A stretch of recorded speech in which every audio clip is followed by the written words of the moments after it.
Hey everyone, and welcome to another YouTube Live Q&A. This is your host, Roberto Blake of robertoblake.com, helping you create something awesome today. So today we're going to talk about how to grow a YouTube channel. We're going to talk about YouTube best practices and things you need to be doing in order to properly grow on YouTube.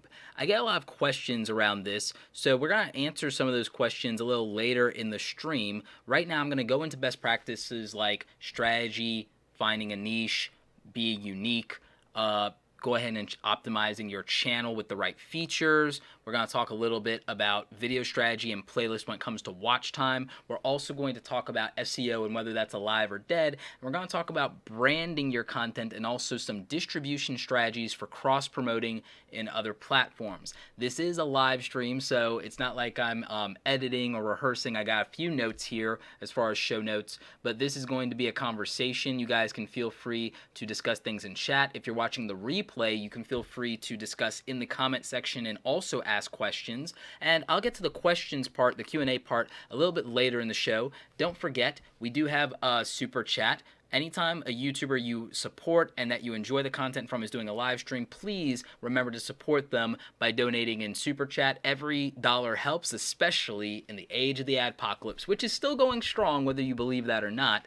There also is a such thing as shadow demonetization, which I should do a whole dedicated video about at some point. Anyway, moving right along, let's get into the show and let's talk about YouTube best practices. One of the things I see from a lot of small YouTubers is they make the mistake of comparing themselves to big YouTubers. It would be like if I was a high school or college athlete trying to think that I should be looking too hard at what an Olympic level athlete does, which is a whole nother thing. You really have to give yourself the opportunity and the chance. And you can't expect that you're going to be able to duplicate other people's success because you're not them. You're not them. So you're not PewDiePie. You're not PewDiePie. Copy Jacksepticeye in his career, the same way that helped Markiplier in his career. But at the end of the day, both of those people did content that was unique to them, that their audience loves, and they didn't just become a copycat of Felix, aka PewDiePie. They did their own thing, and you should do your own thing as well. So that's one of the first things is you have to create unique and interesting content. You have to build a unique and interesting brand, and you have to find your own voice on YouTube.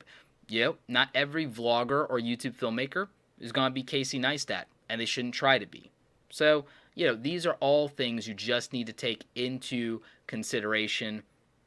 And I don't think that any major genre, just because it's saturated, I don't think that means there's not an opportunity, because what all of you continue to not realize is how narrow the funnel is at the top of YouTube and how much there is a lack of representation of a niche in the top. The other thing is you guys are not giving yourself a chance. You're not understanding that you have to do something 10, 20, 30, 50, 100 times, maybe 500 times to get it right and to get good at it. You're worried about other people telling you you're good instead of just getting good. And the way you get good is practice. We're talking about best practices, and one of the best practices, and it was monochrome. The information was good. My delivery was horrible. My delivery was the most god-awful delivery of all time in YouTube. Okay? And here I am at almost 250,000 subscribers. Building a niche, by the way. Not really being a part of a niche unless you want to call the YouTube business community a niche, which is great. It's a very small niche with almost nobody playing in it, but we have some real superstars in that niche. We have people like Dave Ramsey. We have people like Gary Vaynerchuk. We have people like Tim Ferriss. We have people like Evan Carmichael. We have people like Lewis Howes. We have people like Sonny Lenarduzzi and Owen Hemsath and Amy Schmittauer playing in the YouTube business niche. But guess what? Not a single person I mentioned in that niche, even Gary Vaynerchuk, has 1 million subscribers as of making this video. Nobody in the YouTube business development community has 1 million subscribers, with one exception, Tai Lopez, and that's because he buys ads. Tai Lopez is the only person in the YouTube business development community that has 1 million subscribers, which means that it's an undersaturated niche where there's opportunity. It's underrepresented, but it's all star talent. It's star talent because the reason that's underrepresented in YouTube, it's people who made real money and made their money not being YouTubers. So that's a big part of understanding what your place in the world or in a platform is what do I bring to the table, and can I do something, even if it's something that a bunch of people are doing? Can I do it differently? Can I do it my way? Or can I do it for the people who sound like me or have my life experience or look like you? Like, whatever your thing is, you may be the person that brings this type of content or brings this type of idea or brings this hobby or brings this philosophy to a group of people that have never been represented and never seen somebody like them or heard somebody like them from their background or their neck of the woods like doing these things. I mean, that could be very cool and very real for somebody. I mean, if you're somebody that's like Middle Eastern and you love hip hop, do you realize how many kids there might be in the Middle East that love hip hop, but their parents don't understand it and they don't have anyone to talk to or watch like them? Do you realize, like, what that might mean to them? I mean, that's insane, right? It's like all these opportunities are right there, and I don't think people see it because the problem is all of you are comparing yourself to the biggest YouTubers, and you're not giving yourself a chance because you keep forgetting that all of them started with no one paying attention and no audience and nobody to care about them. Back, it was literally 4 years ago, 2013, Jacksepticeye had 2,000 subscribers, and none of you knew who he was. Okay? And yeah, he got a shout out from PewDiePie, but he worked his face off and made his content his own and didn't become a clone or a copycat. He started taking this thing seriously, and his energy, his charisma, his on-camera presence completely changed. And it wasn't overnight. It was through effort and hard work that he did that, and he did something different. Okay? For like 5 years, Casey Neistat was everyone's favorite YouTube filmmaker. He only had 500,000 subscribers. Most of you never knew who Casey Neistat was 6 years ago, 5 years ago, 4 years ago, 3 years ago. None of you ever heard of him. He'd been on HBO, and none of you ever heard about him. You never watched the series, The Neistat Brothers. You never heard of any of his work. You never knew what he was behind some of the television commercials or any of that stuff. You never knew about any of his mainstream success before YouTube. And when he came to YouTube for 5 years, none of you knew who he was. Now, after 2 years of doing something very different and unique in the platform, 7 million plus more people know who he is now. So for all of you thinking that you should give up after 6 months or 1 year because you don't think enough people know your name, I want to remind you that you haven't earned that yet. I want to remind you that everyone started at zero. I want to remind you that you didn't know who any of these people were at some point. You weren't watching, you weren't paying attention, you didn't care about them until they made you care about them. So you need to really ask yourself, what is it you're actually going to do, and what are you willing to do to make people know your name and care about who you are? And are you willing to build a completely new niche? Everyone who wants to whine about YouTube and certain niches being saturated, cool. What are you going to do about it? What are you going to do? How are you going to step up? Are you going to build a new niche? Because I'll tell you what I'm doing. I'm building a niche around creative entrepreneurship. Anybody here want to join? You're going to start at zero, and no one's going to give a crap, and it's going to take you 4 or 5 years for people to give a crap. You on board? You in? You in? Like, are you on my team? Yes or no? I'm not even kidding. I'm building a niche around creative entrepreneurship. I want musicians. I want painters. I want digital artists. I want writers. I want filmmakers to talk about entrepreneurship and how not to be starving artists and how to make money. And the only qualifier is you had to actually make money doing the thing that you love, that is art and creativity based. And that's a niche that's underrepresented here on YouTube as far as people talking about it. Yeah, a lot of us will talk about and show tutorials and teach you our skills, and that's a big part of it. But we also need to teach you about the career and the business side of it so that you don't go broke or you don't get cheated, and that you can do a job that you love, or you can build something for yourself. So creative entrepreneurship, completely new category in YouTube, completely underrepresented in YouTube. Are you in or are you out? Are you willing to suffer in obscurity with no one giving a crap who you are for the next 5 years to help only 1,000 people achieve their dream?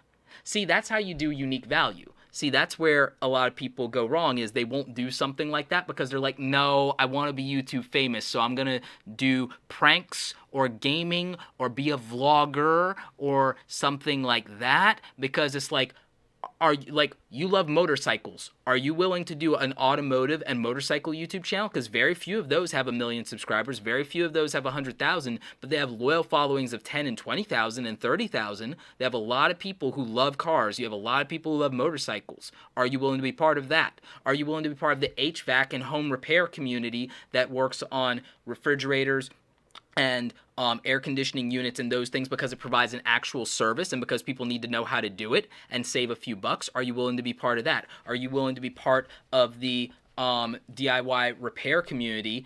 Because we should have the right to repair, and we shouldn't have to shell out money to Apple and Samsung every time we break something that we could simply pull out a toolbox and fix ourselves. Are you willing to be part of a community? Are you willing to provide unique value? Are you willing to step up for the 100, the 1,000, the 10,000 people like you?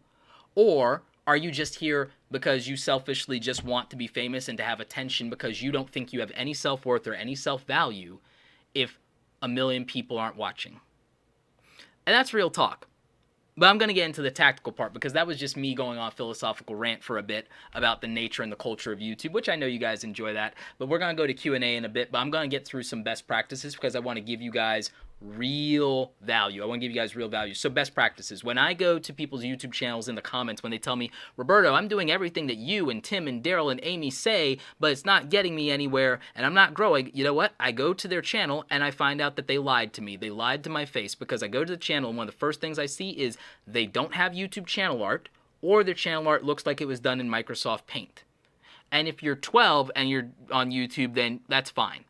But if you're not, and you told me that you're doing best practices and you're taking this seriously and doing all the tips, and the first thing I see is that you haven't put YouTube channel artwork that tells me about your channel, gives me some visual representation of your channel, maybe even tells me how often you upload or something like that, or what I'm getting when I subscribe here, you've already failed the first test of taking this seriously, because the first thing YouTube tells you to do is to put up some unique channel artwork that represents your channel. This is the cover of your book. This is the face of your book. This is the face of your book. It's the cover of your thing that you're trying to sell people on, that you want them to pay attention to, and you guys are giving either a generic cover to your book or it's a blank cover and it's nothing at all. And how can you expect anyone to hit subscribe or watch your content or take it seriously when you haven't even gone that far?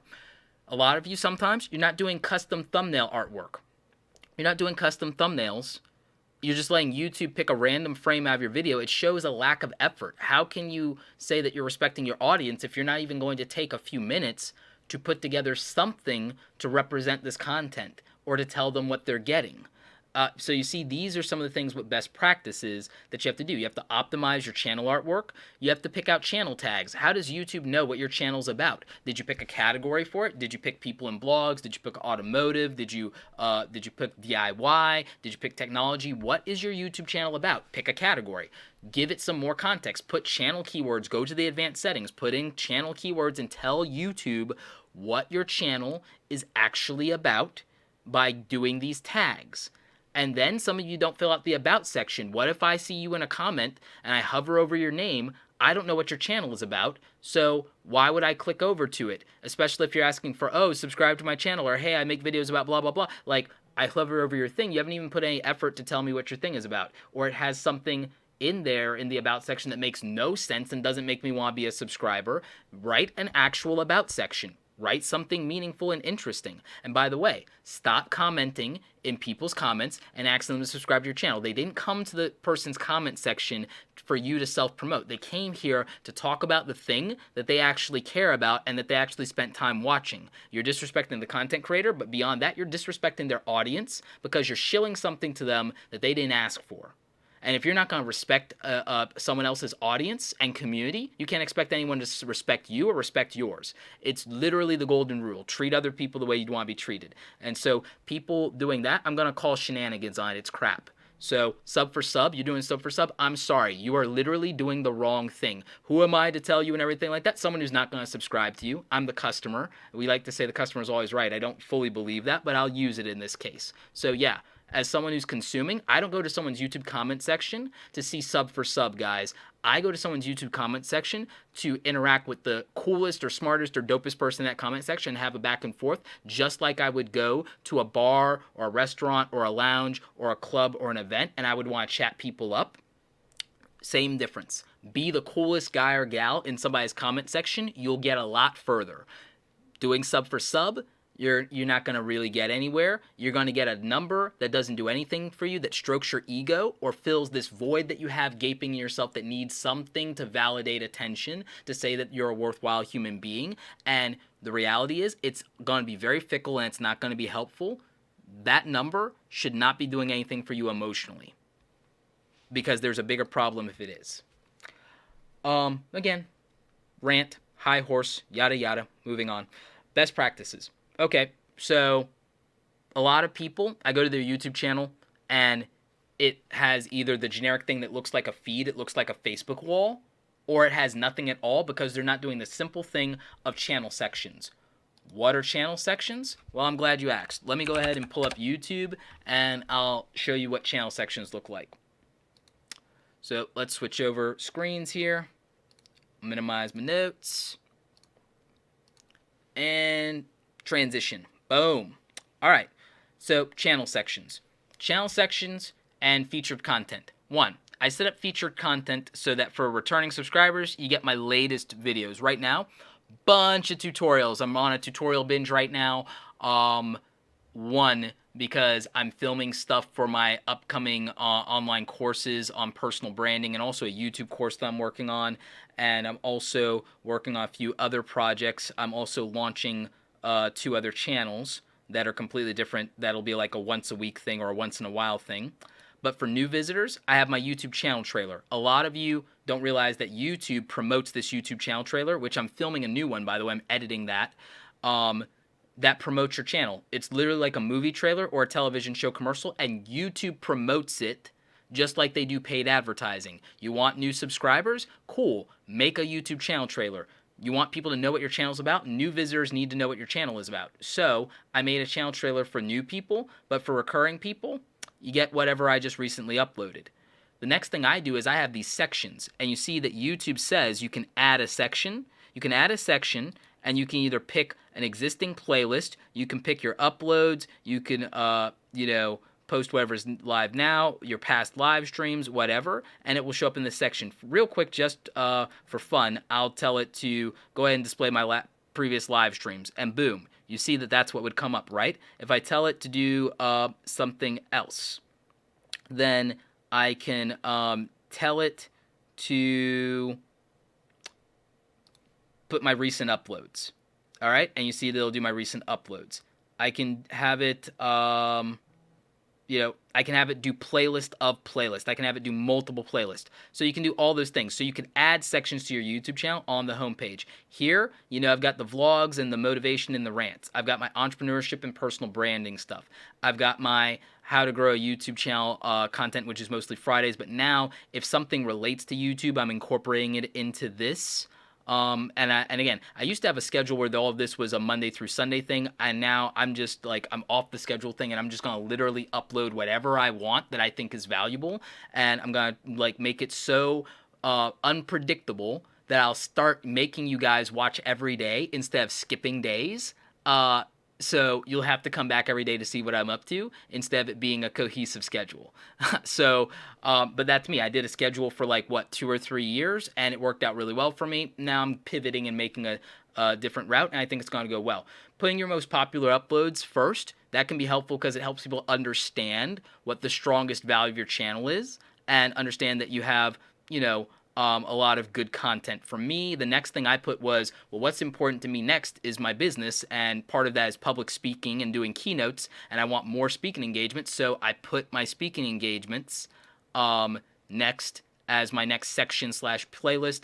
Then the advice on creative careers. This used to be mostly graphic design content. Now I'm going to hit up all creators, so I did that. And then tech, then camera and photography stuff, video stuff, software stuff, YouTube, entrepreneurship. So I made clear, distinct sections, and you can see I made channel artwork that says creative entrepreneurship and motivation. That's what you're coming here for. And then I have all my social media stuff. So I did that. I make tons of playlists, and I'm filling out more of these playlists. I have a ton of playlists with a ton of videos. I got 88 videos on software and tutorials. I've got 127 on camera stuff. I got 60 just on Photoshop, 18 on editing in Premiere Pro specifically, 23 on video editing software. There's so much playlist and content here, and I'm filling out some new stuff. I'm making new stuff all the time. So playlists are strong, and playlists are another search result in YouTube. A lot of you take that for granted.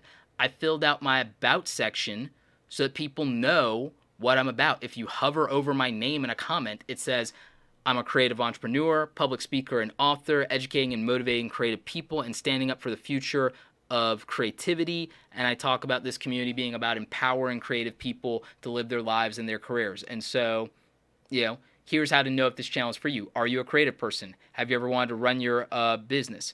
Do you want to live a life you've designed for yourself? Are you struggling with following your passion? Is art something that beats in your chest? If you answered yes to any of these, you belong here in the Create Awesome community. That is a declaration. That's what an about section can look like, that tells people, I want to be a part of this. I want what you're putting out there. So you need to fill out your channel artwork and tell people what your channel is about. You need to have featured content. You need to have sections and playlists. And these are best practices that so many of you are sleeping on right now. Katie, thank you for the $5 super chat. Katie Olenek, I think you're amazing, Roberto. Game of Thrones is awesome. Thank you so much. You know I'm a big fan. And a collab channel is coming where me and some of my homies will definitely be doing Game of Thrones stuff and Star Wars stuff, because that's going to be fun. I'm going to be working with my buddies Geekdom and Urban Acolyte and Dash and Jay Leaves and other people doing a collab channel for fun. It's not even going to be a thing where we worry about how it's monetized until much later. We just need to have fun. So we're getting back to some of the roots of YouTube, is just doing stuff because we can. So, I mean, these are literally some of the best practices. And then another thing a lot of you don't do is you don't look at your analytics. These are some of my analytics for last month, and I study these, and I look at what performed last month. I look at what got views, what drew watch time, but I also look at, well, what videos drew subscribers specifically, and you guys can find this stuff in your dashboard. I know that anything I do that relates to how to make money, I know will drive subscribers. Anything on how to get clients, I know will drive subscribers. Stuff that has to do with YouTube, I know it will drive subscribers. But it's not the only thing. Career advice will drive subscribers. Making money online, those things will drive subscribers, and they will get views. If I go and I specifically, a lot of you care so much about views. Okay, cool. I know which videos will outperform on views. It's not an accident that I'm getting over 500,000 views a month. I'm not saying that as a brag. I'm saying that as I went from zero, like all of you, just 4 years ago when nobody knew who I was. Let's go back 3 years ago where I had some kind of following. I had 5,000 subscribers. You don't get from 5,000 to 250,000 in 3 years by accident without going viral. I didn't go viral. I've never, you guys, how do you break out on YouTube? What video will get you attention? What video did it for you? No one video has yet to break me out in YouTube. Not one. I've never had a video go viral. I have not in 4 years ever once had a video go viral. And I've never tried to make a video go viral. Not once. And there's nothing wrong with trying to do that if that's your thing. It's that I don't think my personality fits for viral. And I'm honest with myself about that. I don't think I have a personality, at least not yet, of going viral. If I do, it'll be a rant that I do like on a stage at a conference that goes viral, like how Dr. Eric Thomas wanted to wake those kids up and make them save their own lives. And that went viral and blew him up. If I have a viral moment, it will be something like that, because that's what my personality is. That's what authentic for Roberto is. And that's what would go viral. If anything ever goes viral, it would be that, right? Now, if I go by views of what on my channel last month got the most views, well, I know exactly what that is. Then how to make passive income online, how to grow a YouTube channel, advice for small YouTubers, the Microsoft Surface hands-on review, small businesses you can start at home, how to make money online, real advice, should you start a YouTube channel, video editing laptops. I know that if I put out the guides, and I'm working with a couple of brands that are going to send me some stuff, and I'm also debating buying the new MacBook Pro. There's a lot of video editing related topics, and I'm getting ready to work with another substantially large computer company that I can't talk about just yet around some content on video editing. I know that video editing is hard. I know that a lot of my audience and a lot of the YouTube community and a lot of the businesses that are trying to develop in-house media companies, I know that they want to learn about video editing.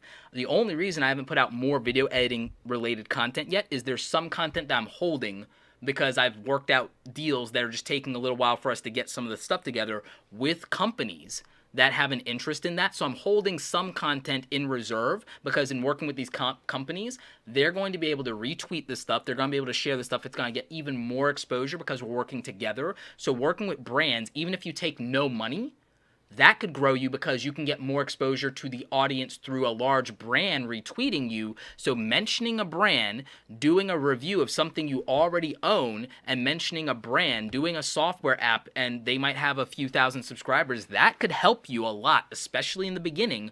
And so I know that that does well. So as far as my technology stuff, I know the rants do well.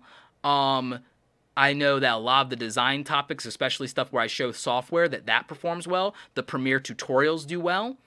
See, GPU stuff. So I know it's more than how to grow a YouTube channel for sure that grows and does things and translates to subscribers and translates to views. And I do so much content that while a lot of people snicker and snark at, well, what'd your latest or most recent videos do? Well, if you take a look, and this is a strategy hack for the rest of you, is what it does in the first 24 hours is important, but it's not as important as what it does over a lifetime. Because what you might notice about some of the things that I do is that over time, while they might not hit right away, in the long run, they do.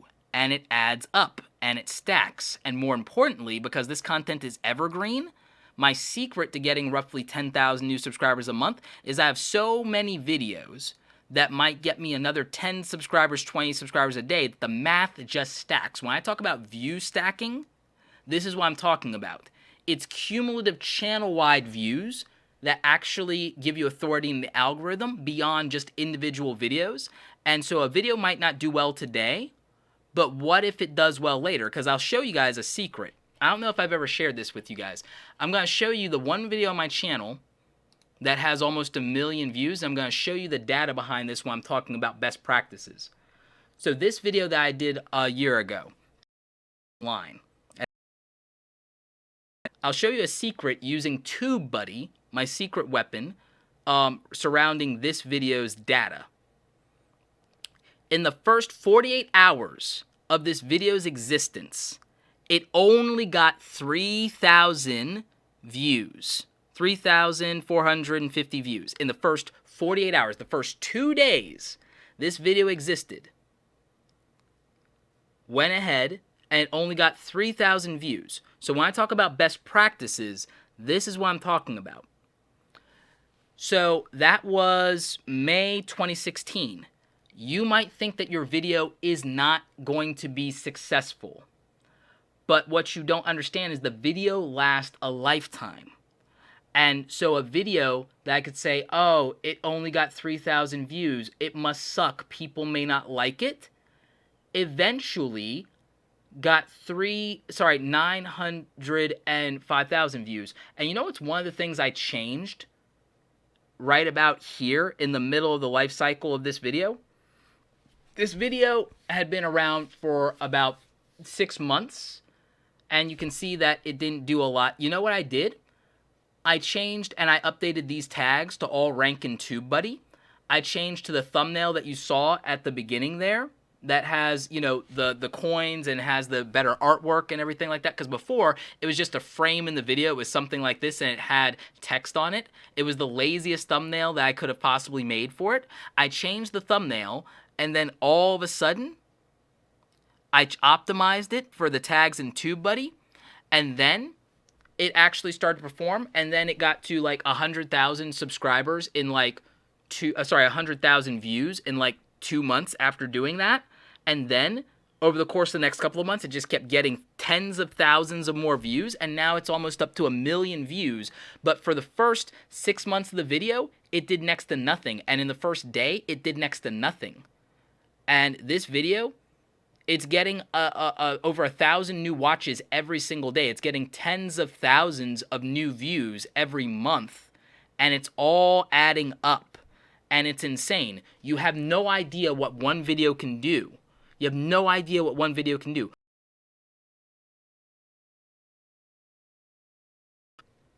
And I don't think quality-wise it's my best video ever. The information's good.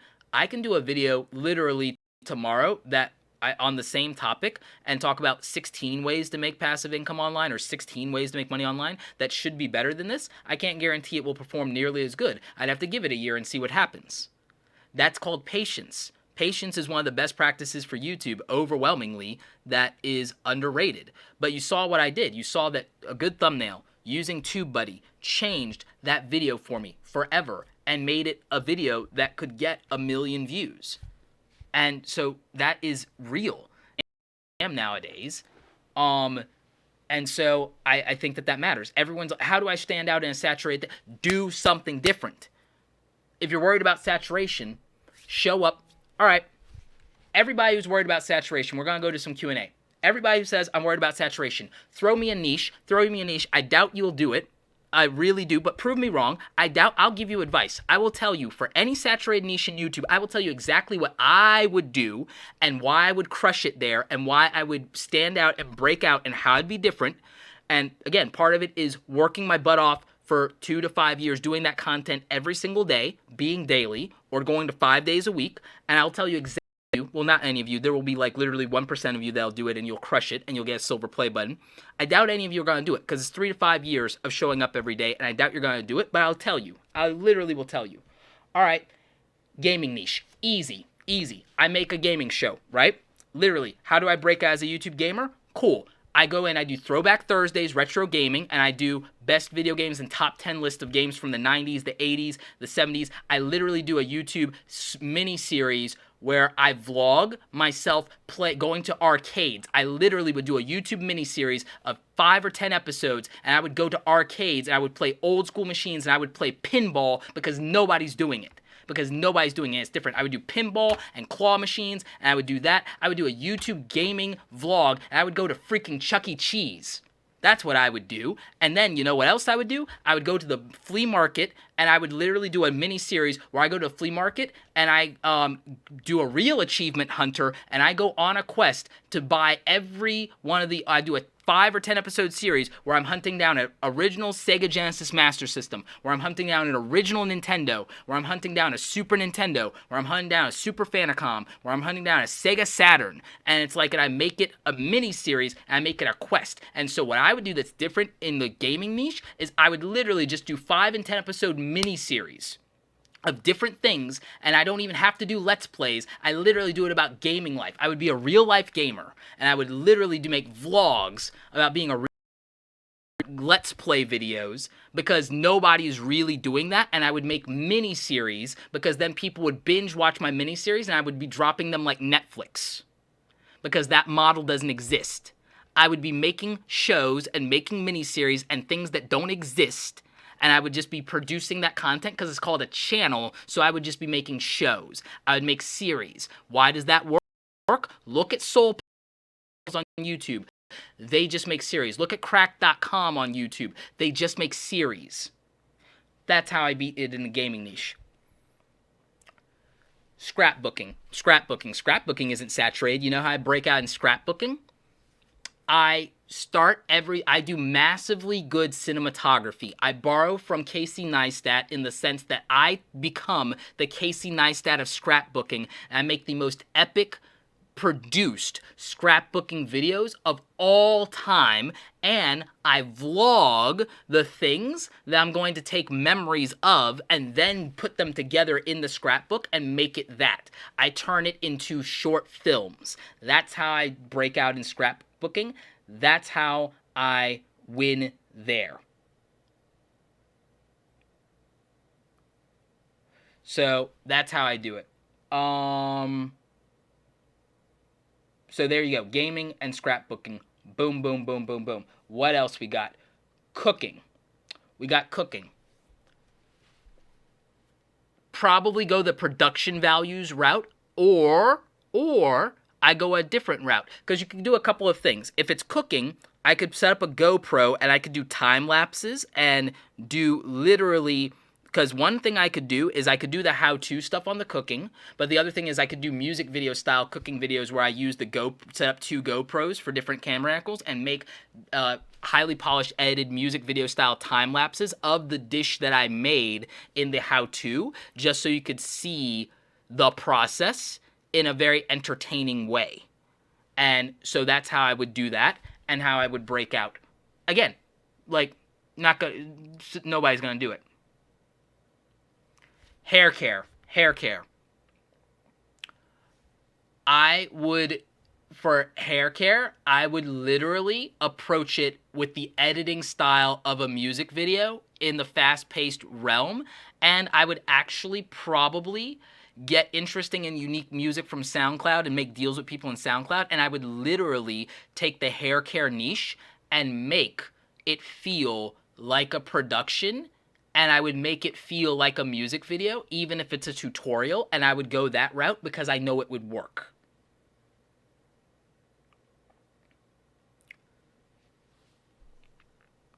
Toy reviews.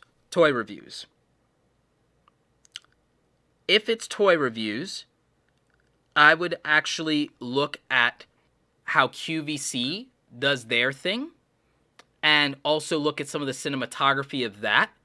But I would also literally demo the toys, and I would actually probably let some, if they're not gonna break, or if you don't care, I would actually let some kids play with them, and I would use a lot of B-roll. If I was gonna do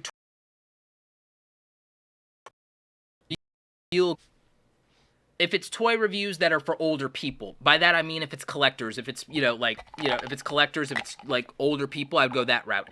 If it's kids, I think the best thing you could do if it's kids is just do really good thumbnails, like click-worthy thumbnails, or go clickbait, but then I would optimize the hell out of them. That's where I would go.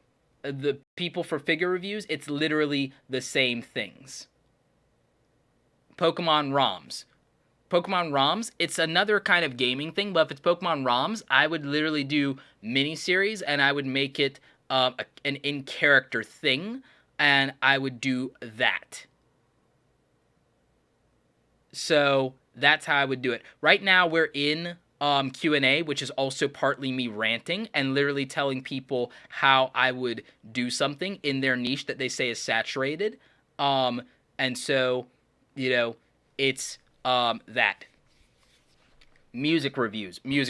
Okay, so for music reviews, I would make a better intro than 106 in Park. I would make better intros than MTV. I would make, if you're going to do music reviews, I would do music reviews, and I would make sure that the production values, and I would make sure that the intro is better than anyone else. And then I wouldn't just do music reviews. I would, because the people who are super into music, I would be doing reviews of headphones and speakers and audio gear and microphones if you're a music reviewer, because I would also be do reviews of what I think about the music. I would do vlog style, man on the street, get somebody to film you with a camera or smartphone, and I would get you to ask people, and I would even after your polished intro, if you're doing music reviews, I would do man on the street or woman on the street style, and I would ask 5 or 10 people, probably 5, keep it to 3 or 5, I would ask 5 people how they feel about the song or the album and get their take, and then I would do my review, because then that actually is really interesting. And if you want to go a different route, you could actually have your fans hit you up in Twitter or Instagram with a video telling you how they feel about the album that you're getting ready to review, and you could incorporate those videos into the first couple of seconds of your music review channel, and then that becomes audience participation, and then that doesn't just grow you in YouTube, it blows you up in Instagram and in Twitter if people are videoing you their thing, and right, so that's audience participation. So now people have an investment because, oh wow, that's almost like a shout out, right? If their name and their face and their thing and their handle is in the video of, like, for your music video review of like the 5 people, this is what they had to say, and then here's my take. So then it's a conversation, it's audience participation. and then also running polls at the beginning of the video of whether they like or hate the album, and then a poll at the end of whether you change their mind or if they're going to give it another shot. So I would definitely do that. You do the affiliate link over for Amazon for people to buy it, or for iTunes for people to buy it, so you make some extra money. That's literally how I would do it, and how you want to differentiate yourself. There's nobody doing music reviews right now that is doing man on the street, woman on the street, showing like how other people feel about it before they give the thing, before they do the review. And then you could also be doing top 10 music of the 90s, top 10 music of a genre, and top 10 list we know overperform in YouTube. So you could definitely do that. And you could also be doing some kind of live call-in show and let people tell you their favorite 5. And you could be doing that show every week. You could give what your favorite 5 albums or songs of all time are on a theme that week. And you could also have people call into your anchor station, and then you play the audio from that or download the audio from that and through a mixer and put that in during your live show. And you basically found a way to give them a shout out, which is just what radio show people do. Or you could set up a Google Voice number and have them call in, and you could play the live calls during your show. So that's you want to do a music review channel different than everybody else in a saturated niche. I literally just gave you 6 ways, 5 to 6 ways to do a different type of music review channel that crushes it. That simple. Tech niche, all the route, and you will win. You could also do top 5 and top 10 list, and yes, that's not super different, but you could be more search engine friendly with it than ever before. And you could also take requests from your audience, and you could also do things where literally people send you DIY tech, and you could also do Frankenstein tech. If I was going to do tech, maybe you do Frankenstein tech, and maybe you do DIY tech, and maybe you do Frankenstein builds, and that could be different. Or you could do theme builds, and you could do it also based on letting your audience request it or vote. So you could do that. Life hacks could be done, and it can be done more in the style of vlogging, which then means a bigger emotional connection. So that could be a different way. Felicia asks, what about a beauty channel but also living as a Christian married woman? That's harder. My thoughts on it would be, if you're going to do it, add one more thing to a very convoluted thing. Add one more thing to a lot of stuff that, as long as you're going to keep throwing a lot of different things in the barrel, throw comedy on top of that. Don't make it about the fact that you are, don't beat people over the head with the fact that you're a Christian and that you're married. Plenty of people are Christian and married, but they don't beat us over the head with it in their YouTube channel. It's not in the intro of their YouTube channel every time. Hey, I'm like so-and-so, and I'm a married Christian, and I'm going to talk to you about... They don't do that. They give you the value that you're looking for, the thing that you're looking for, and if you want to know about them, yeah, I'm a Christian, or I'm married, or I'm this, or I'm that. It's like, you don't have to beat people over the head over it. And I would say overwhelmingly, if you do beauty and you do comedy, you will win. Because guess what? A lot of the beauty community will tell you that they feel disconnected from people because they feel like a lot of women in the beauty community, or even the dudes too, they feel like these people are arrogant. They feel like they're divas. Be humble if that's who you are. Be wholesome if that's who you are. And if you can pull it off, be funny. Because everything will be forgiven if you're funny. As any woman who's ever dated me can tell you. Everything will be forgiven if you're funny. So, yeah. Ethan says, testing different types of life hacks and DIYs. Cool. Style yourself as a crash test dummy. Literally brand yourself as a crash test dummy. Go and take branding from the crash test dummies. Next. So, I mean, literally, all you have to do is think about, I will remix this thing with this thing, and it's now suddenly different. Or come up with a unique idea. Art channel, Eric draws. I draw and I paint. All right, Eric, to start, before you start doing the thing that you love the most with your art, here's what I would do tomorrow, Eric. Thank you for the $2 super chat, by the way. Eric, do a time lapse or a drawing tutorial for the next, what, 6 weeks of Game of Thrones characters. Start with a painting or drawing of Jon Snow and Daenerys Targaryen, and you will get views. Do Tyrion Lannister, you will get views. Do Jaime Lannister, you will get views. Paint or draw any of the top tier Game of Thrones. Draw Arya surrounded by a pack of wolves, but her riding Nymeria and everything like that, and being a boss, and you will get views. Go with, for the time being, until you build an audience that justifies you getting to do whatever you want with your art. If you're doing a drawing channel, go to drawing stuff from pop culture that has attention right now. Draw Game of Thrones for the next 6 to 8 to 10 weeks. Then draw Rick and Morty. Then all the Marvel and DC and Justice League stuff, and you will win. Reaction channels. Reaction channels already get a disproportionate amount of views that they normally don't deserve. But to be helpful, instead of just being condescending and snarky, which I love to do, which you guys should know is my humor, and it's very dark, because I'm like, my screensaver's Vader for a reason, and Kylo Ren for a reason, because the dark side of the Force. Yeah, it's like, I'm all about the dark side of the Force. Your feeble skills are no match for the powers of the dark side. So, that's my Palpatine voice. I can actually do that pretty well. I probably could have went and been a voice actor.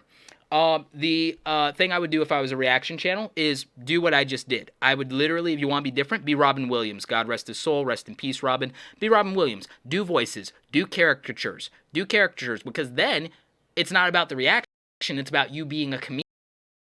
Hanging fruit on YouTube, okay, cool. Be actually funny and get to the point to where we don't even care if we see the clip anything. We would probably just watch you react and be funny and be a comedian. And so I would go there. Next. Rock climbing channel, or is it too small of a niche? I love the idea of a rock climbing channel. I think that's awesome. Rock climbing should also be combined with general outdoorsy stuff too, so that you can siphon search results. And you should also take advantage of the locations that you're doing rock climbing in terms of titles and tags. Rock climbing stuff though, GoPro and drones and somebody with a really good telephoto lens. It's like rock climbing. I feel like you could do an amazing rock climbing channel, but it might require you becoming Casey Neistat.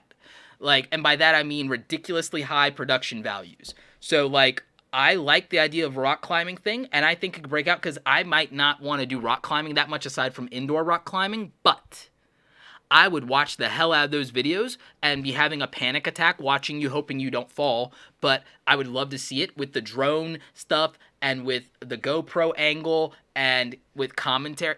I would like that. I'm watching a time lapse, maybe like a drone time lapse of rock climbing set to some really good music.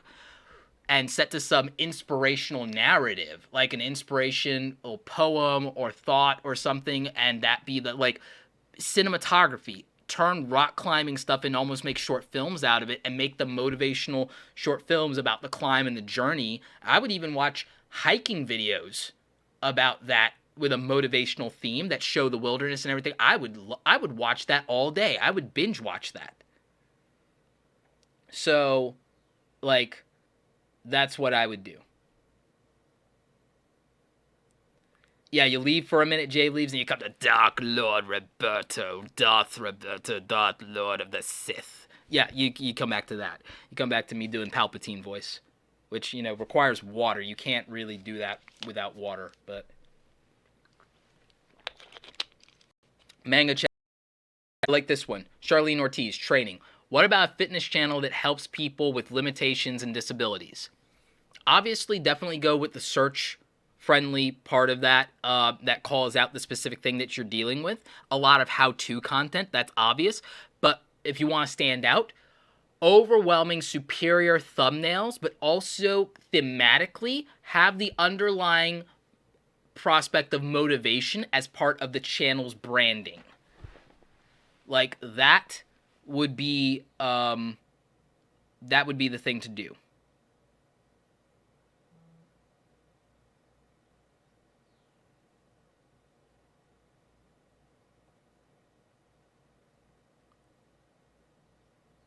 So, yeah.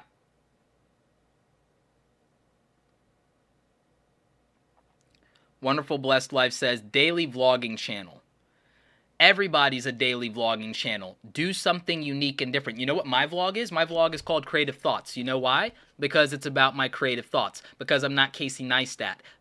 And I'm not like my friend Sarah. Sarah lives this amazing, interesting life in New York and runs errands and boosted boards and does cool things and travels a little bit more than me. That's what her vlogs are, right? And our New York hang. Business, running my 3 current ventures, and trying to figure out what I'm going to invest in and those kind of things. And also, well, what is creativity and what's the future of creativity? How do I help people not be starving artists? What were the struggles that I overcame to get this far, and what are the struggles that I have yet to face? I spend all day as an introvert sitting there agonizing over the thoughts in my head. My vlog lets me vent and get them out and inspire other people and help them work through their thing. So my vlog is different. What about you as a human being is different, and why did you decide to become a vlogger in the first place? Figure that out. Don't be Casey. Don't be Sarah. Don't be Eric. Don't be this person. Don't be Roberto. Don't be Zay Frank. Don't be like whoever else is a daily vlogger. I don't know. Everyone's a daily vlogger now. I don't know. Like, figure it out. Don't do something that is interesting and unique, and use your own format if you want to be a daily vlogger. If you're going to be a daily vlogger, I don't even know why you are a daily vlogger instead of just vlogging sometimes and then making other content about the things that you enjoy. Because if I was going to, like, I would never be just the daily vlog channel, and then that's not search friendly anyway. I would do vlogging a couple of times a week and do something else that I enjoy that's search friendly, that people would care about if they care about the same thing as me. Daily vlogging is about connecting with people over common interest. What are you? Beyond being a human, what are you? Are you an artist? Because the daily vlogging life of a painter is very different than the daily vlogging life that John Hill is a skater. His daily vlog, John Hill is a skater. Sarah's boyfriend, John Hill, great YouTuber, great inspirational story. All right, so John Hill, he literally came from nothing, like no money, like broke.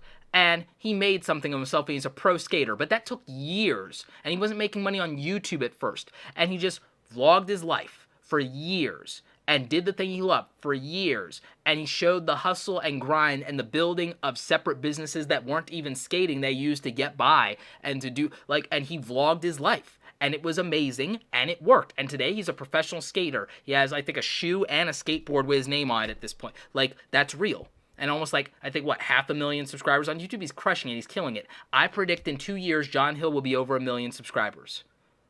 If not a year. A year to 2 years, John Hill will be at 1 million subscribers. And you know why? Because he's John Hill and nobody else. Because he's John Hill and nobody else. So all of you trying to be daily vloggers, I believe, and I could be wrong, I believe that you saw someone popular on YouTube that you liked and that you aspired to, and you decided to copy them. I believe that. I believe that that's why a majority of you want to be daily vloggers now. I'm not convinced for 1 second that the far majority of you, the minority of you, yes, maybe 5%, 10%, yes. I believe the overwhelming 90 or 80%, if I'm being really generous, 80% of you, I guarantee you that you are copying somebody that you respect and that you admire. I guarantee you that. I guarantee you that you have not figured out through self-awareness yet who you are and what matters to you and what you are passionate about every single day beyond YouTube itself, and that you're not talking about that. You're talking about what you think people want to hear from you. You're talking about the version of yourself that you think people want to see. I guarantee you're not being real. I guarantee you're not talking about the most painful experiences in your life. I guarantee you're not talking about what you're scared of. I guarantee you're not talking about what it is that's holding you back. I guarantee you're not talking about the underlying emotional issue you have, like crippling anxiety or self-doubt, or the fact that you may not like what you see in the mirror sometimes, or that you feel a tremendous amount of guilt about something that you never did or that you didn't do right by people. I guarantee you that that's not what you're talking about, and so that's why you're not there yet. And I'm not telling you you have to expose everything, and I'm not telling you you have to be 110% transparent. I'm not saying that at all. I'm saying that the day that you decide to commit to being real, if you want to do a vlog, the minute that you're real, that's when things will get real for you. I'm really certain of that. More than I'm certain that the sun comes up tomorrow. I guarantee you that when you become real, your life will change. When you're not afraid to be embarrassed, your life will change. When you are more excited about what might be on the other end of victory, more than the prospect of defeat, because it's not the absence of fear, it's about doing it anyway. I am terrified of public speaking. I hated public speaking. I hated, when I was a kid, going in front of the classroom. I hated being in front of the classroom and giving a report or a speech. Despised it all the way through college. I love public speaking now. I still get scared and excited and butterflies every time I get on stage, but it's happy, excited, wow, I know something's gonna go wrong. How am I gonna deal with it? Excited whenever I go on stage now. Because that's how it got real for me. Because what I care about is more giving value to one person in the audience more than I'm scared to screw up my words, which will inevitably happen, trip over my tongue, or be taken out of context. I'm less afraid of all of those things, even though they're still there. Even though they're still there, I'm less afraid of all. I'm guilty that I may not help someone in the audience that absolutely needed it. In the same way that I will get on this thing and I will say things you don't like and that you don't agree with and let you hit unsubscribe. Every time I do a live stream and I do one of these rants, in my mind, I'm anticipating literally dropping 200 subscribers. I'm literally anticipating losing 200 people every time I go on a rant, and I do it anyway because it's who I am.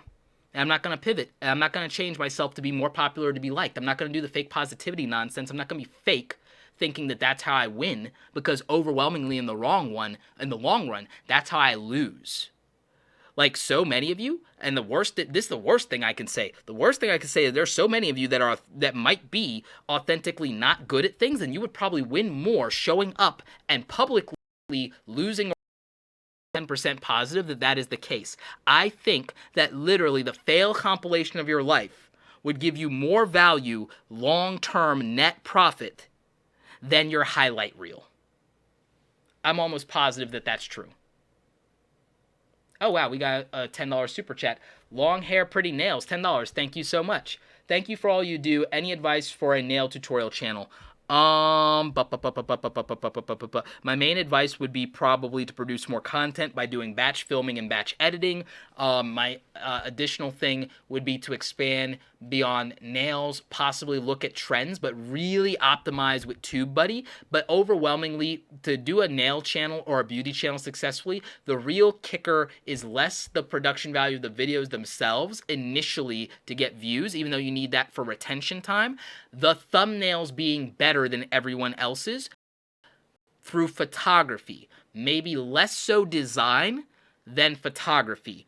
What I really think is that the photography from a really good camera with the right type of lens, look at what product photographers do, look at what the magazine companies are doing, look at what the packaging companies around the beauty industry are doing, and if beauty bloggers that are starting looked at the marketing and packaging of the companies and brands that they're reviewing and matched more to the brand of that, they would win.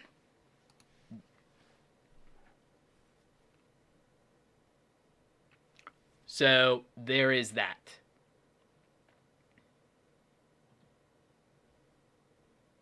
Let's see. Dom's Production says, Roberto, if it wasn't for you, I don't know if I would have hit my first 100 subscribers like I did just now. Thanks for helping me out. Awesome. Comic book review channel. For a comic book review channel, something that I would do differently to stand out is I would feature people from my community. I would grow the Instagram at the same time, and here's how I would do it.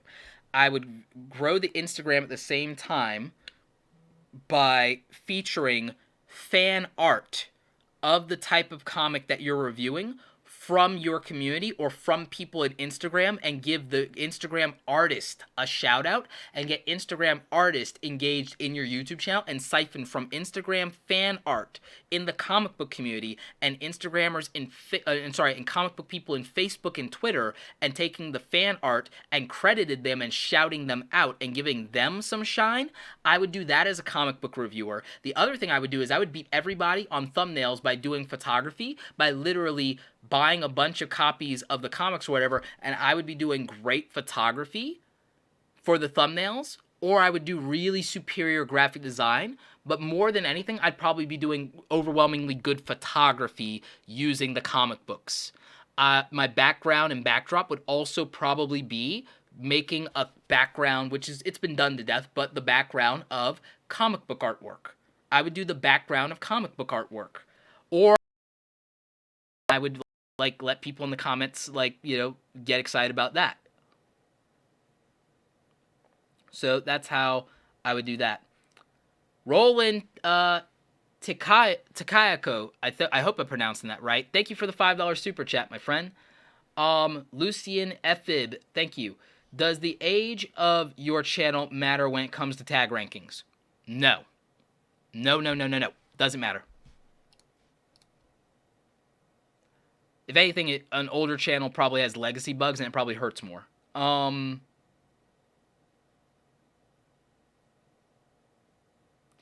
Creative Queen says, Roberto, please advise on how to insert tags for YouTube videos. If you want to insert tags for YouTube videos that will rank and be effective, you need to use TubeBuddy. Remember, my video, the only video I have that's close to 1 million views, it's because of TubeBuddy. This video, 10 Ways to Make Passive Income Online, first 48 hours, it only got 3,000 views. Just like most of my more recent videos that everyone, well, not everyone, mostly YouTube gamers, which is why I'm harder on them sometimes, mostly people under 18, which is why I'm glad that's only 7% of my audience. Sorry, kids. Don't understand how YouTube works in the long game or in the context of business or branding. So when they see that in the first day or week or something like that, that a video of mine only got 3,000 or 5,000 views, what they fail to realize is because it's search engine potential in the course of a year, because I can rank for all of these terms, which are high volume search terms, even though they have high competition, and TubeBuddy lets me do that. TubeBuddy is how I am killing it on YouTube. I'll show you another trick with that. You guys are asking me about TubeBuddy so much. Go to tubebuddy.com/awesome. Use the discount code Roberto'sBuddy and get 20% off. I'm going to show you something, and I've shown this in my how to rank YouTube videos stuff and everything. Maybe I'll make another tutorial this week on that. But so this is how to editing Instagram videos in Adobe Premiere Pro. And look at this. Ranking number, basically my video that I just released the other day on 1. Ranking number 1. Ranking number 1. Ranking number 1. Ranking number 2. Ranking number 2. Ranking number 4. Ranking number 19 for the more generic how to edit Instagram videos, because this is specific to Premiere Pro. And so, yeah. So that's a thing. So clearly, optimizing your videos for search has an impact. Does it get you 1 million views right off the bat? No. In the long game, this is one of the newest videos around this, because the 15 seconds before that. So overwhelmingly, I'm going to win for the new people. And guess what? I'm one of the only videos, if we, like, let me prove it to you. Oh, let me show you something else about TubeBuddy, by the way. Let's look at these search rankings, because this is going to be interesting.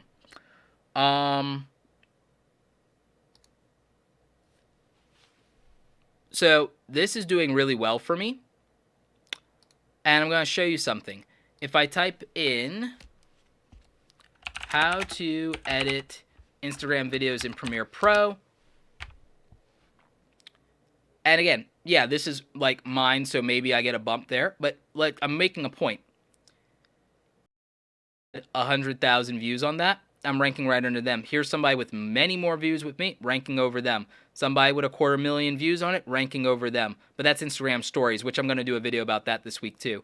And so I'm ranking over all these videos that have more views for me. So everyone saying I can't rank because of my views, you're absolutely wrong. And here's the proof, right?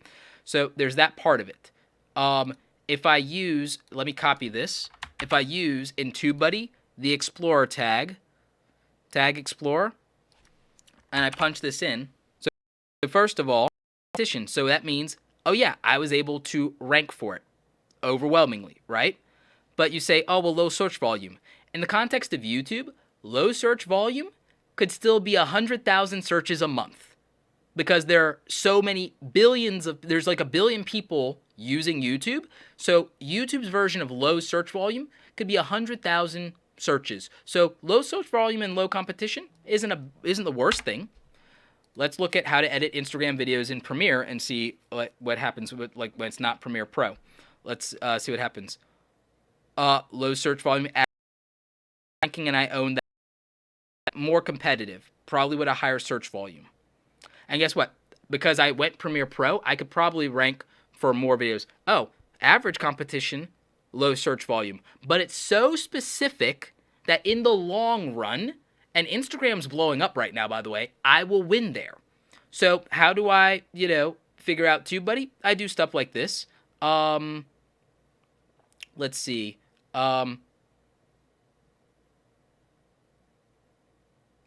So that's how I win, is I do those things. But let's use something else. Let's use, let's go to Tag Explorer, and let's use another recent video of mine to just make this point. And again, this works better for how-to content than most things, but whatever.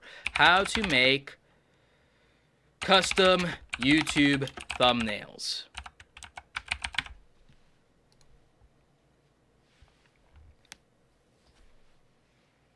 I got any water left? All right. Search volume is average. Competition is average. But I made it. It tells me auto-suggested. Here's what my other tags should be. How to make custom YouTube thumbnails in Photoshop. Well, guess what? I bet you I rank for that.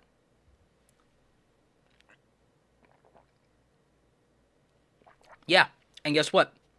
The average search volume is there, which is pretty decent. The competition is low. That's ideal for me.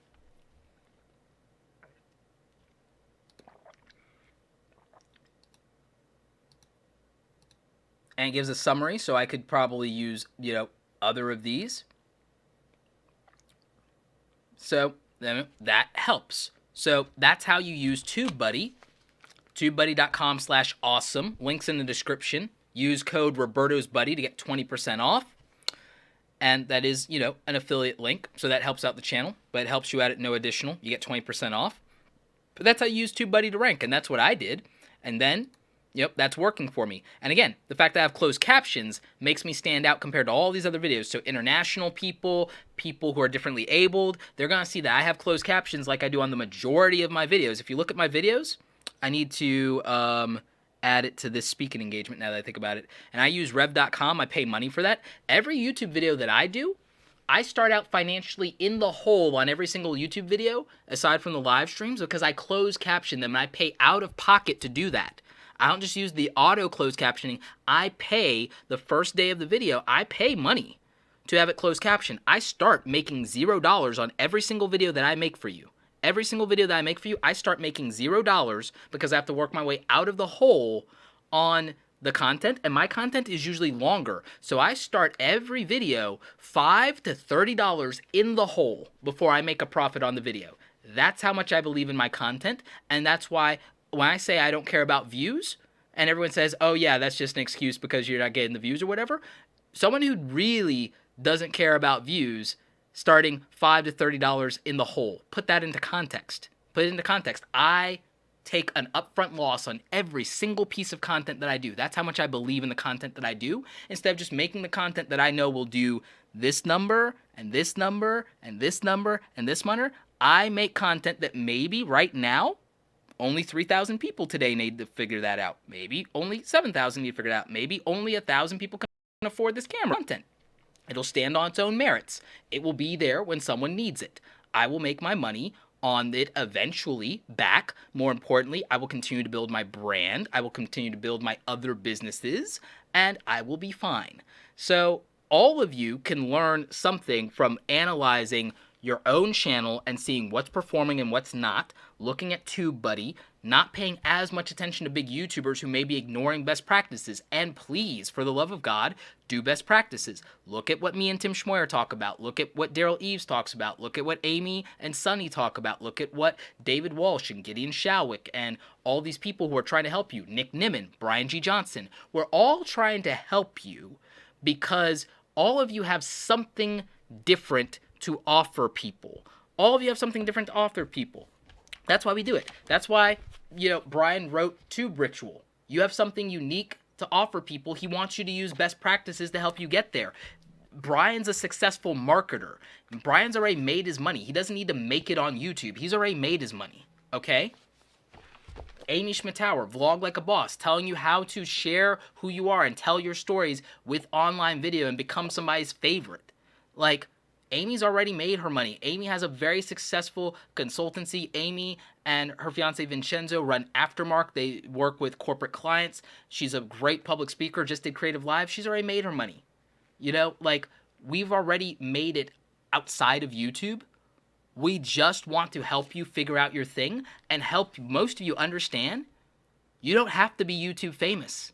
You don't have to get a silver play button. I know it's cool, but you could build a business, you could build a brand, you could build a community, and you never have to hit 100,000 or 1 million subscribers to be successful and live a happy life and get what you want and do what you love every single day. I mean, at the end of the day, that's real. And we can say that because we've done it. And because we see other people doing it. Brett Conti, I think he's one of the most underrated new YouTubers. I love his cinematography style. I like his personality. I'm going to hang with him in New York. We're trying to collab. Brett Conti is amazing. And what I dig about Brett Conti is he's an entrepreneur who came to YouTube. He's also a skateboarder. And he's also living in New York. And he's a cool dude. I like that he's an entrepreneur. We have that in common. When I was a kid, I was a skateboarder. A lot of you don't realize that. I had a Ninja Turtles skateboard and a Ninja Turtles helmet. And now I'm getting back into being a runner and a bicyclist. Again, things you may, and I see someone with them. I'm just happy to go out whenever I'm in town and hang with them and do a collab. Subscriber count means nothing to me. It really doesn't. I mean, Jay Leaves will tell you. Jay Leaves has 150 subscribers. He's been in the YouTube channel literally a dozen times now.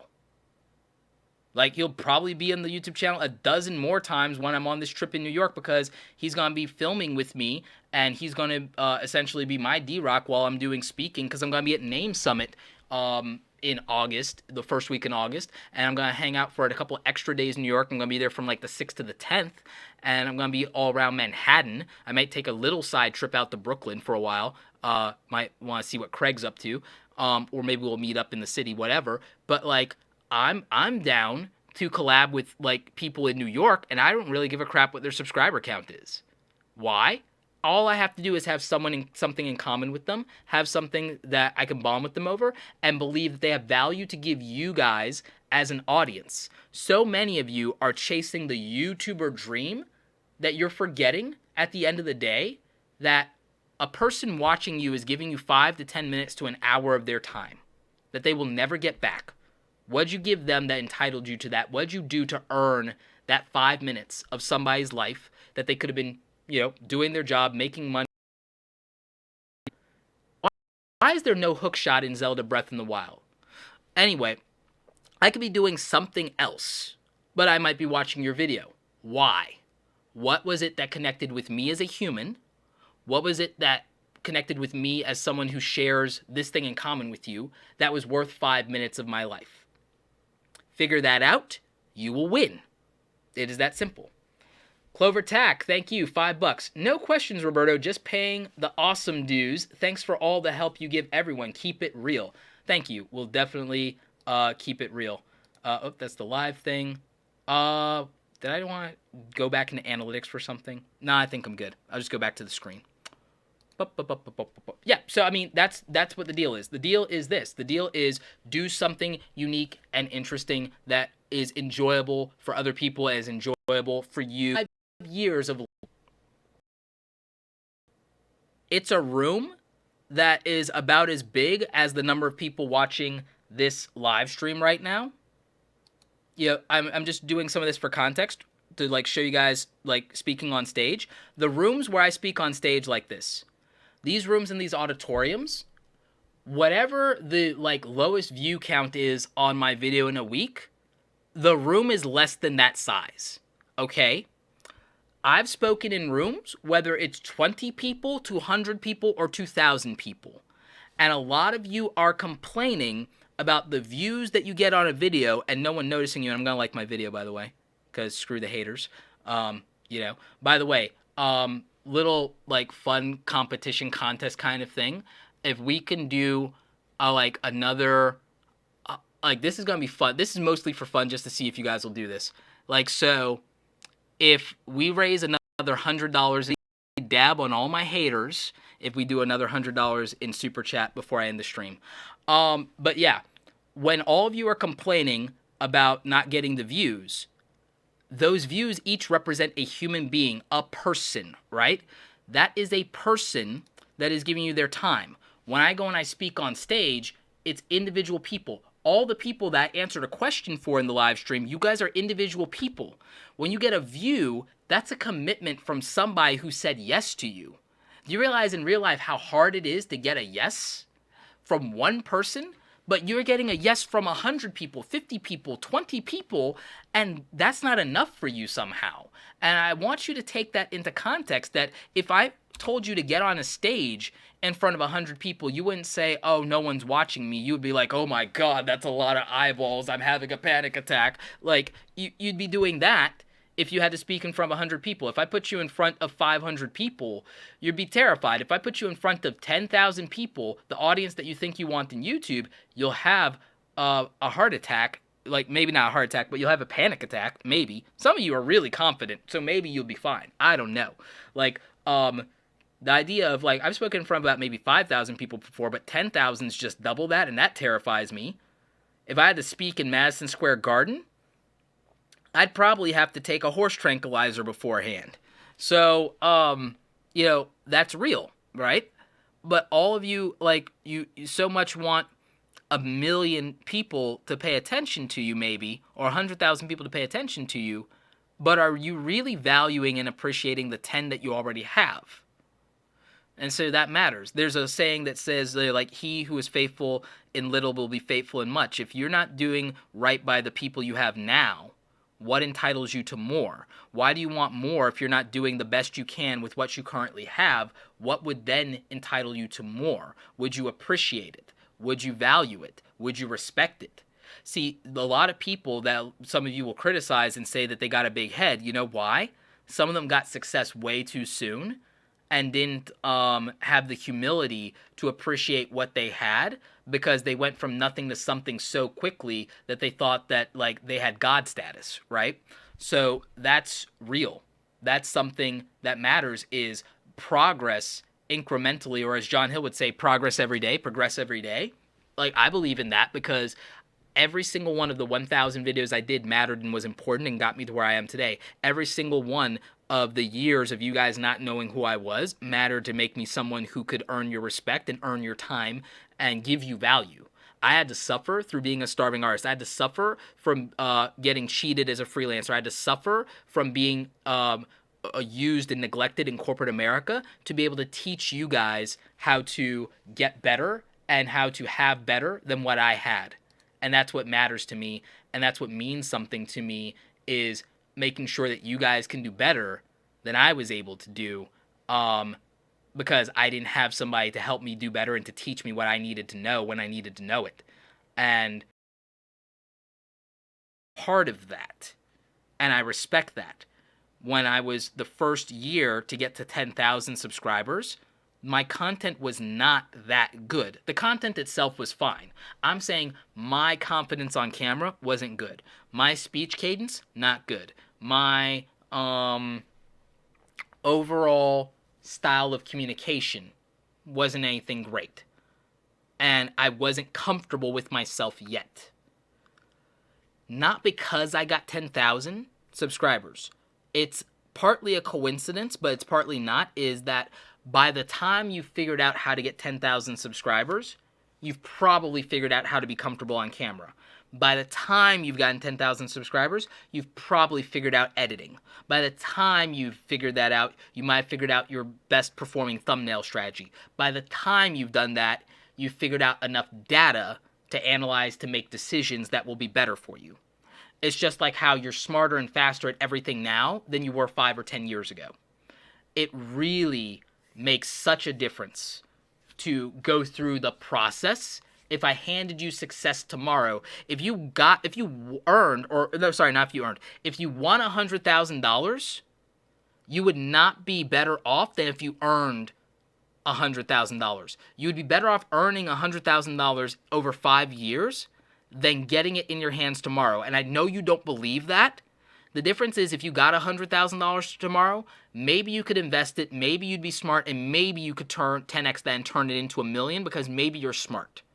The odds are, though, that if you figured out over 5 years how to make $100,000, you will be able to make $1 million, and you'd be able to make $100,000 again, even if you lost it all, because you figured out a process.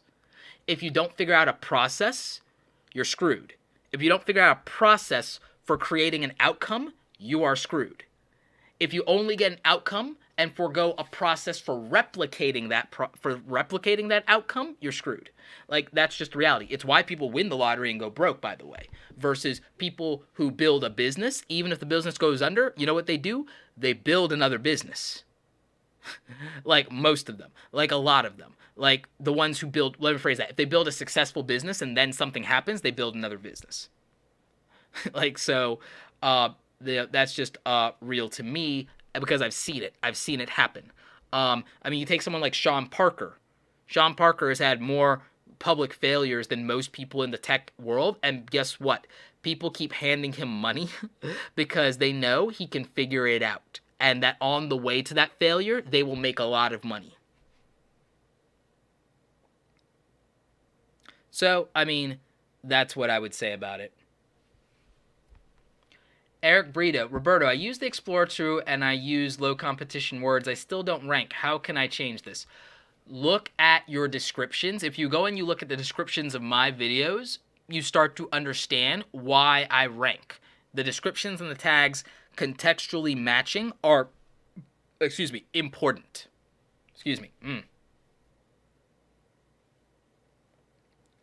Roberto, any recommendations? You got striked with a community strike or flag for a live gaming stream when you did nothing wrong, please. Mid-life crits, it might mean not that you think you did nothing wrong, but if you did a gaming live stream, you got flagged for the audio.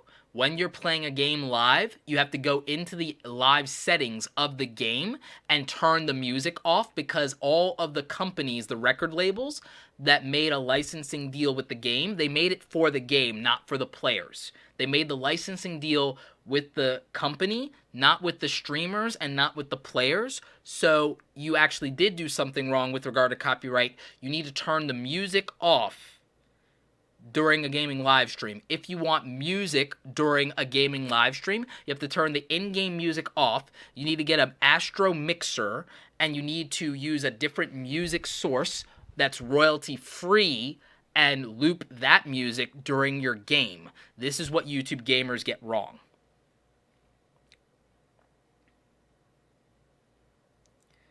jQuery says, Roberto, I want to say that I want to build a creative business and use the business to try to provide value to people through entertainment, education, inspiration. Any advice, Roberto? Do exactly what you just said. Figure out 100 pieces of content that you're going to make in the next year, at least 100 pieces of content. Figure out how to optimize those. Figure out a distribution strategy. Figure out a branding strategy. Figure out your visual branding. Figure out what the demand is and meet that demand.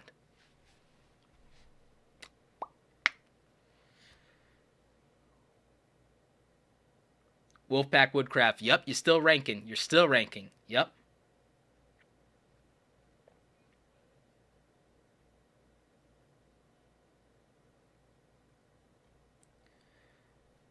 So let's see. We got some more questions. What is closed caption? Closed caption is where text shows up on the bottom for people who are hearing impaired or speak a different language.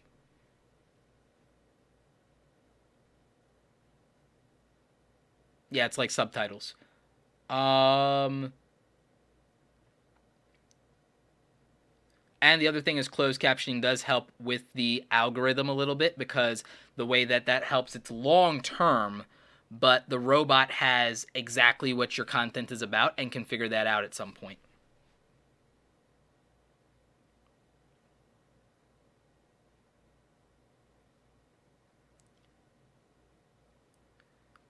So let's see. You're saying the videos live chat hasn't moved at all? Let me see what I can do about that. That seems weird, but we could always adjust things and see why they are the way they are.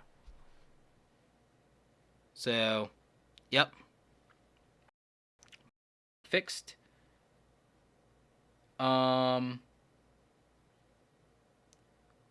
Hey Roberto, binge watching a lot of your videos lately, just crossed 1,500 subscribers. Congrats. Tonight is a lovely live stream. Channel is 200 days old. Can't thank you enough. Oh, awesome. Also, podcast. Yeah, thank you for reminding me. There will be more episodes coming out this week of the Create Something Awesome Today podcast.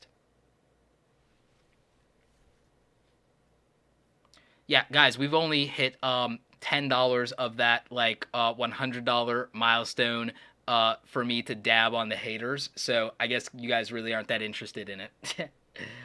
Barbara J, how is Instagram doing for you, Roberto? Instagram is like one of my favorite engagement platforms. If you guys aren't following me over on Instagram, I'm doing some really different stuff over there. You want to see somebody who's being very real in social media, being real raw in social media, and not doing fake positivity? Go hit me up on Instagram at Roberto Blake. See what I'm doing over there. Some cool stuff, plus some of my best photography. So there is that. The Polo King, Roberto, thanks for the help with the Adobe Photoshop thumbnail videos. Still learning how to make them as well. Yeah, I did that because I've been wanting to do that for a while, and I think that it would be valuable for a ton of people. And I want to do more of my tutorials because I think that that could definitely help people out. I have a bunch of stuff coming out about podcasting, by the way. I've been doing the Create Something Awesome Today podcast. I've also been doing a podcast and call-in show over on Anchor.fm that I call Ask for Awesome. Ooh, I've got some call-ins actually. So that's actually really cool about audio right now, because people are on the plane or when they're doing work.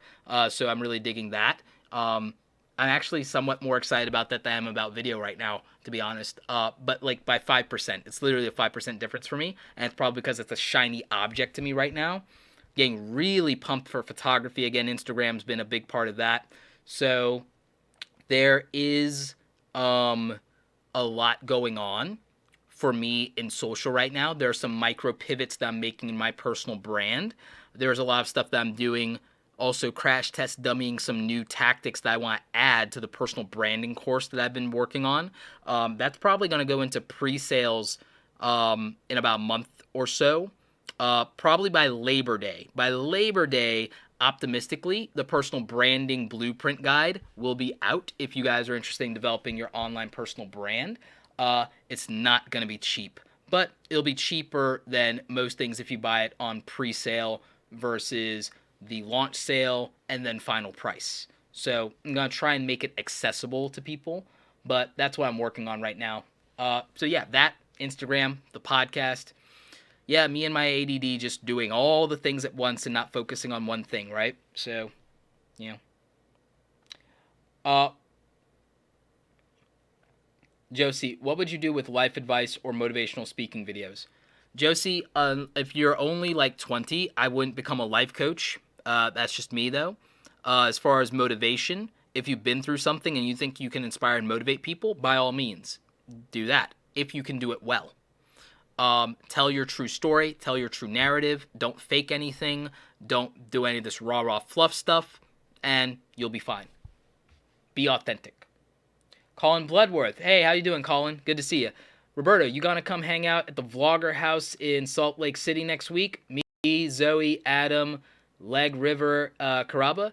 If you're inviting me, then yeah. Also, if free food is on the table, yeah, I'm there. For real.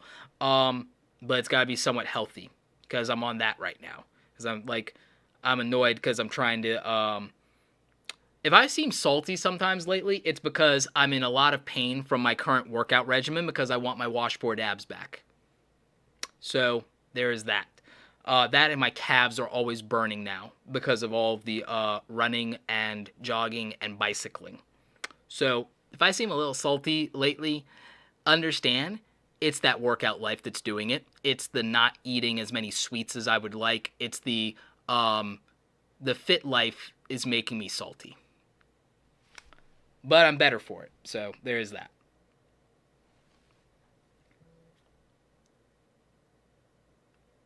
Let's see.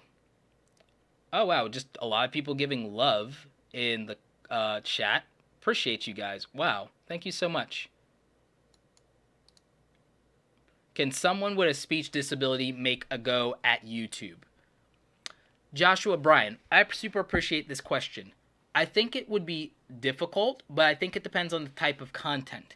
If you have a speech disability, unless you want to motivate or give other people who have that issue courage, and as long as you have a thick enough skin, then yes, I think you could.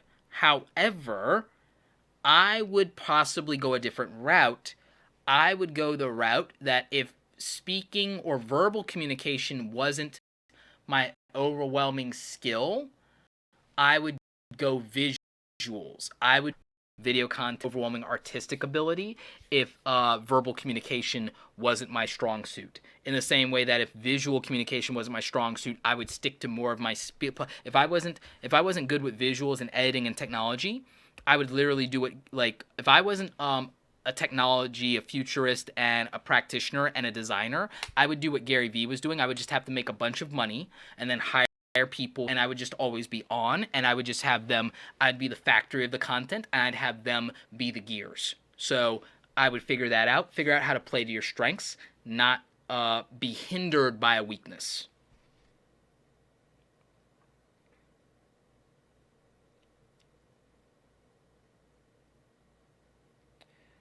Brahim says, hey Roberto, my videos are always getting 100k, 80k views in a day, but on the last month I'm getting 20 to 15k views in one day, and my video goes down after 30 minutes on the live view real time. Ask your audience if there's something you're doing that is turning them off, or try to understand that it's possible that what you're doing may be saturated now by you, meaning that they've seen this from you or this type of thing from you over and over, and now it's not as interesting. That could happen. So there is that possibility. Don't be surprised because that's normal.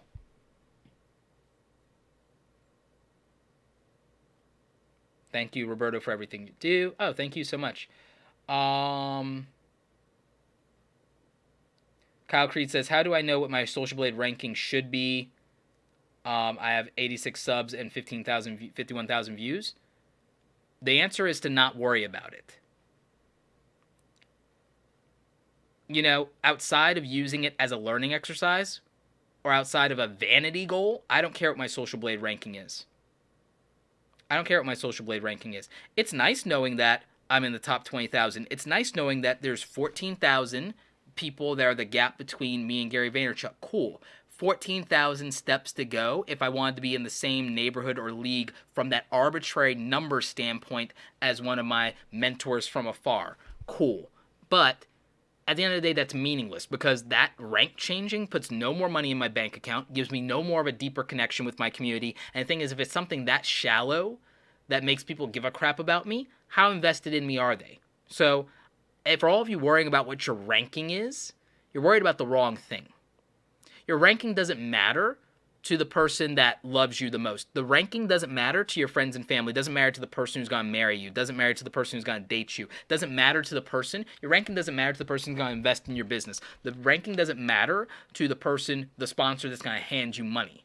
Your ability to deliver for people is what's going to really matter. The emotional connection that you make with them, the personal credibility and trust that you build with them one-to-one.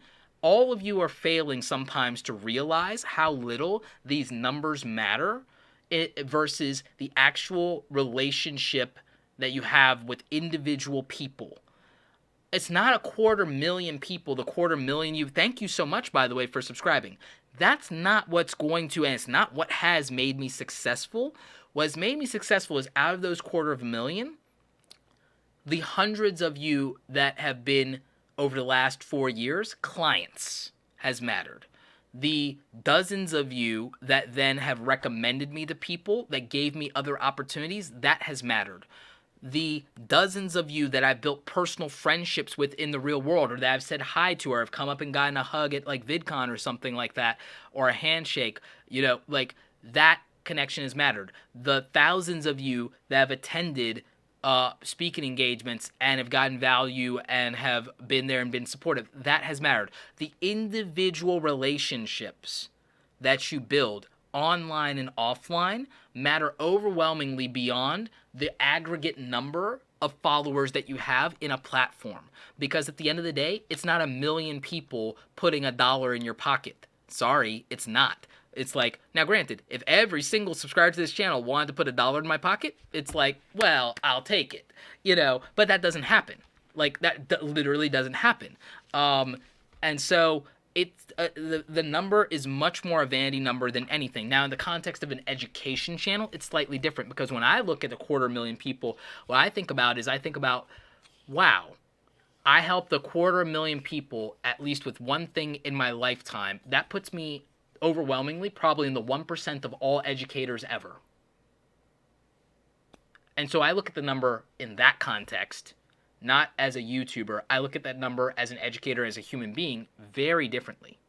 And what you'll find is different about me and you and everybody else is that we all have a perspective that is based on our experience, our desires, our goals, and what our end game is and what really matters to us in terms of our values. And so what you value is very telling about who you are and where you are in your life right now. I remember a time in my life where $30 an hour was a lot of money, where I thought, yeah, you make $30 an hour, that's great money, you're gonna be fine, you'll be never broke a day in your life. I used to think $30 an hour was a lot of money. Today, like, I wouldn't do anything. Like, I wouldn't, like, I'm not gonna move boxes for $30 an hour right now, because that's where I am right now. That's perspective. That's where I am right now, and I can command more money for my time than that right now. But talk to me 8 years ago. That was a lot of money. Talk to me 6 years ago. $50,000 a year was a ton of money. It was a lot of money. 6 years ago, $50,000 a year meant everything. Perspective-wise, very different now. I still don't discount that is a substantial amount of money in somebody's life right now, especially if you're outside the U.S. That really matters. But it comes down to, where are you right now? When I was 16, $1,000 was an astronomical amount of money. $500 was a lot of money, but also it could do a lot more back then, because inflation's a thing. So, I mean, everything is perspective. And so I use the money thing because it's the most relatable thing to a lot of people, is because it's the pain point that a lot of people has, is that right now, attention on YouTube might mean the world to you for whatever reason. And I want to remind you that 10 years ago, YouTube didn't exist. And that praise from 5 people 10 years ago, some of you may not be old enough to fully paying attention to you, really mattered. That was like the best day ever to be acknowledged by 10 people in real time. And now today, for people, it's not enough. It's not enough. What a difference time makes. What a difference in perspective, right? So, that's what I think about. That's what's on my mind.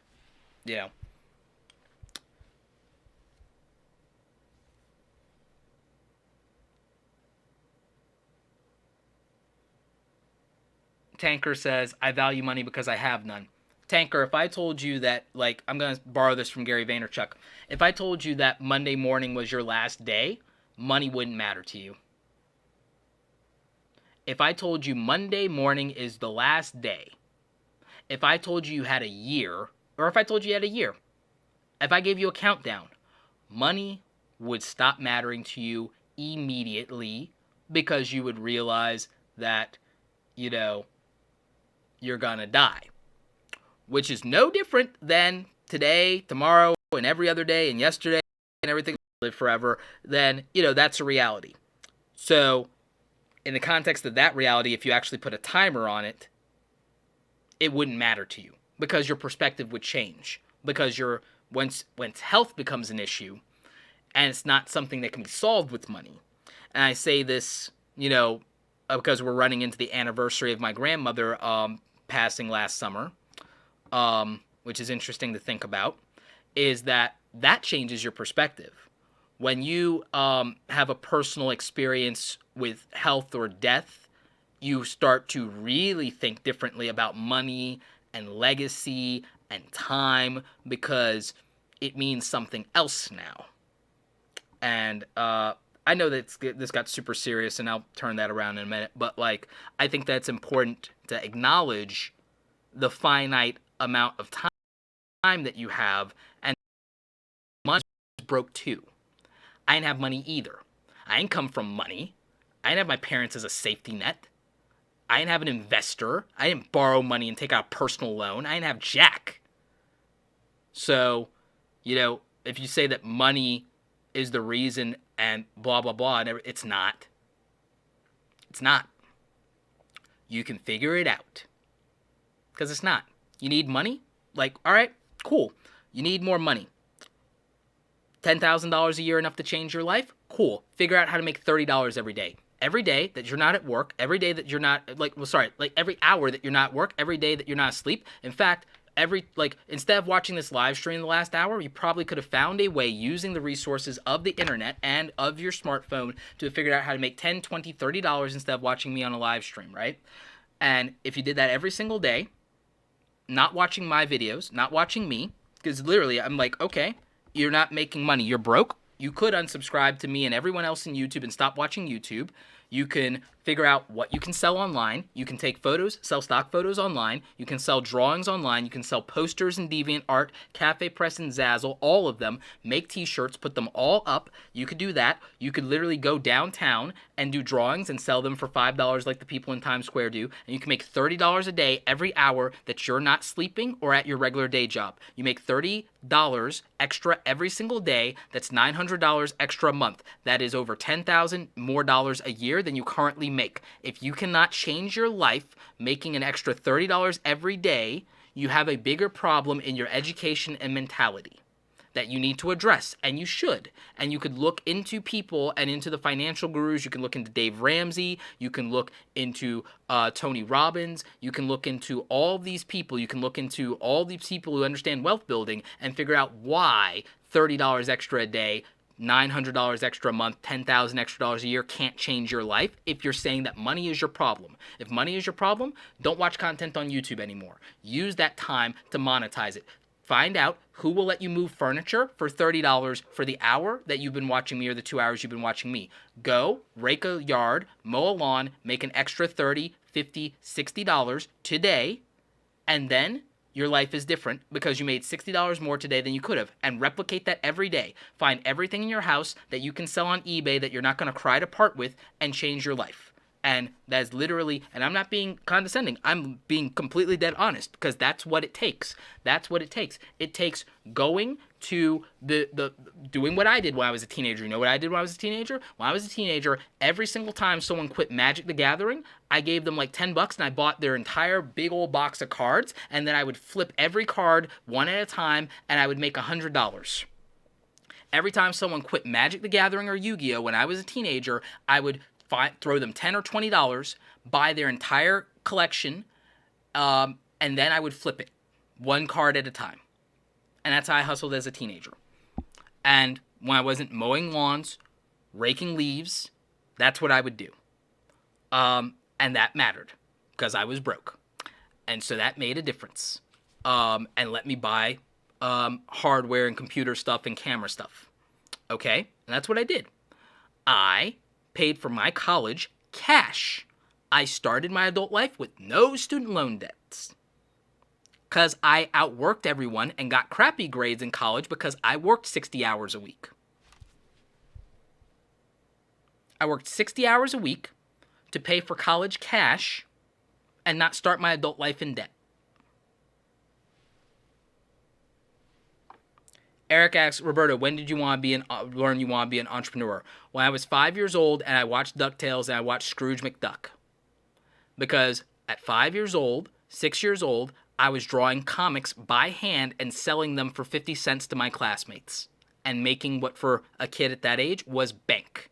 When I was 8 years old, I would break dance and do skateboard tricks in the park and get people to throw money at me. When I was 7, I was going to the flea market and flipping old stuff that I didn't want anymore. That's when I knew I wanted to make my own money on my own terms and be an entrepreneur. 5, 6 years old. When did I want to be an influencer? I didn't. It happened because I wanted to help people and give value. I didn't make the decision to say, I'm going to be a YouTuber. I'm going to be a public speaker. It happened as a consequence of wanting to give people value. My intentions were completely in the give category, as Gary Vaynerchuk would say, and ultimately it came back to me because that's what karma is. And so that's what happens.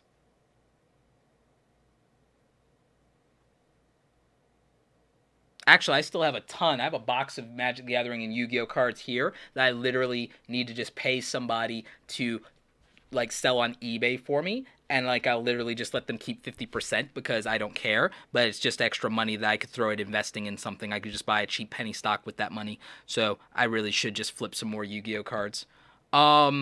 Roberta, what are your thoughts on Amazon Spark? I'll be happier about Amazon Spark when they natively tie it to the affiliate program, which they nerfed for a lot of people. The affiliate program is not as good as it used to be, but that model it used to win. My plan, because it's a new platform, fresh shit. I think there's money to be made. They go back and live stream and listen to my rant about doing a gaming channel without doing Let's Play videos. That's why I'm retired from breakdancing. At 300k subs, we'll probably do a charity fundraiser for Pencils of Promise. That's probably what we do at 300k subs.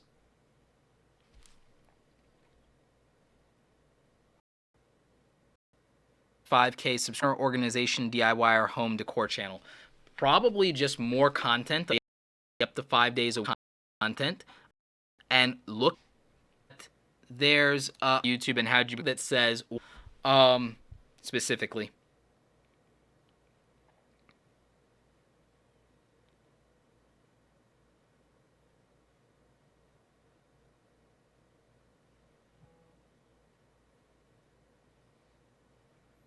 All right, the connection should be better now.